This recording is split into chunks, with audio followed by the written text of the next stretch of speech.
मित्रों, आपने देखा होगा कि हिंदू धर्म को मानने वाले लोग पूजा पाठ करते समय देवी देवताओं को लहसुन और प्याज नहीं चढ़ाते हैं। साथ ही आपने ये भी ध्यान दिया होगा कि अधिकतर हिंदू नवरात्रि के समय प्याज लहसुन का सेवन नहीं करते। लेकिन मित्रों, क्या आपने कभी सोचा है कि वो ऐसा क्यों नहीं करते? तो दोस्तों, मैं आपको बता दूं कि इससे जुड़ी एक कथा का वर्णन हिंदू पुराणों में भी किया गया है, जिसमें ये बताया गया है कि पूजा पाठ या फिर किसी भी व्रत एवं त्योहार में प्याज लहसुन को ना तो चढ़ाया ही जाना चाहिए और ना ही इन दोनों का खाद्य पदार्थ के रूप में इस्तेमाल ही करना चाहिए। तो चलिए अब बिना किसी देरी के प्याज और लहसुन से जुड़ी इस कथा के बारे में बताते हैं। नमस्कार दोस्तों, हमारे YouTube चैनल पर आपका स्वागत है। वैसे तो हिंदू धर्म में कई मान्यताएं प्रचलित हैं, जिनका पालन आज भी हिंदू धर्म को मानने वाले अधिकतर लोग करते हैं।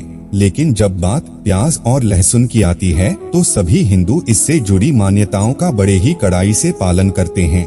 पुराण में वर्णित कथा के अनुसार सृष्टि के आरंभ में जब देवताओं और दानवों ने मिलकर समुद्र मंथन किया तो उसमें नवरत्न निकले और सबसे अंत में अमृत निकला, जिसे पीने के लिए देवताओं और दानवों में लड़ाई छिड़ गई। तब भगवान विष्णु ने मोहिनी अवतार लेकर देवताओं को अमर बनाने के उद्देश्य से अमृत पिलाने लगे।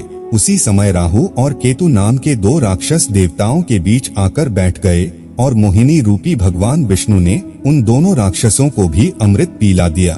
परंतु यह बात जैसे ही भगवान विष्णु को पता चली तो वैसे ही उन्होंने राहु और केतु के सर को अपने सुदर्शन की सहायता से धड़ से अलग कर दिया। परंतु सर धड़ से अलग होने तक उन दोनों राक्षसों के मुंह के अंदर अमृत की कुछ बूंदें चली गई थी।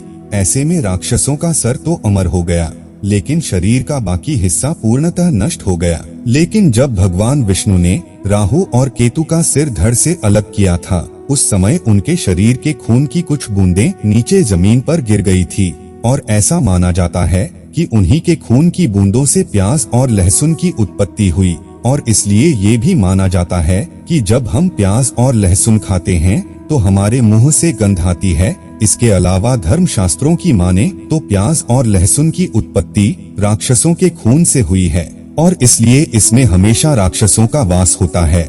और यही कारण है कि ना तो प्याज लहसुन का इस्तेमाल पर्व के दिन खाद्य पदार्थ के रूप में किया जाता है और ना ही इन दोनों को किसी भी हिंदू धर्म में देवी देवताओं को चढ़ाया जाता है। परंतु उधर से सर अलग होने से पहले अमृत की कुछ बूंदें मुंह के अंदर चली गई थी, इसलिए प्याज और लहसुन में रोगों से लड़ने की क्षमता होती है।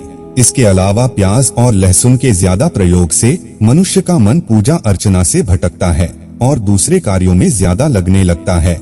और यही वजह है कि पूजा पाठ में हम इन दोनों का प्रयोग नहीं करते। साथ ही हिंदू धर्म के शास्त्रों में लहसुन और प्याज को राजसिक और तामसिक माना गया है। ऐसा माना जाता है कि राजसिक और तामसिक गुण के बढ़ने से इंसानों में जुनून और अज्ञानता की वृद्धि होती है। इसके अलावा धर्म ग्रंथों के अनुसार मनुष्य को हमेशा सात्विक भोजन ही ग्रहण करना चाहिए, ताकि उसका मन धर्म कर्म में भी लगा रहे और वो हमेशा रोगों से भी दूर रहे।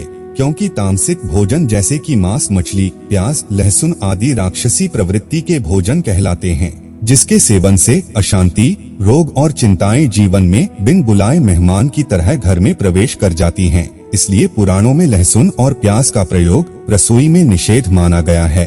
और यही कारण है कि हिंदू धर्म को मानने वाले लोग नवरात्रि के पवित्र दिनों में इसका सेवन नहीं करते।